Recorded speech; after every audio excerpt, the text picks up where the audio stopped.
Hi friends, இன்றைக்கி gardening நடக்குது. நம்மளோட ரோஸ் செடியில் பூரா வெள்ளைப்பூச்சி கொஞ்சம் கொஞ்சம் சின்னதாக வருது. லைட்டாக இருக்கும் போதே அதை கொஞ்சம் நம்ம பாதுகாத்தலாம். மழை நேரங்கிறதுனால லைட்டாக வருது. அதனால் நான் க்ளீன் பண்ணி விட்ருக்கேன். கொஞ்சம் விட்டுட்டு எனக்கு கொஞ்சம் வேப்பலை கிடச்சிச்சு, அதை எடுத்துகிட்டு வந்திருக்கேன். அதை இப்போ க்ளீன் பண்ணி பிச்சு அரைச்சி அதை ஸ்ப்ரே பண்ணனா அந்த வெள்ளைப்பூச்சி போயிடும்.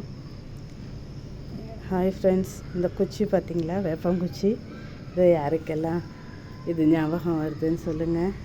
எங்கள் அப்பா ஏதாவது தப்பு செஞ்சால் இந்த குச்சியால் தான் அடிப்பாங்க. இந்த குச்சை பார்த்ததும் எனக்கு எங்கள் அப்பா ஞாபகம் வந்தது. இதால் நாங்கள் நிறைய வாட்டி அடி வாங்கியிருக்கோம். எது தப்பு செஞ்சாலும் யாரெல்லாம் அடி வாங்கியிருக்கீங்க இந்த குச்சால் அப்படின்னு கமெண்ட்டில் சொல்லுங்கள். ஓகே ஃப்ரெண்ட்ஸ், பாய்.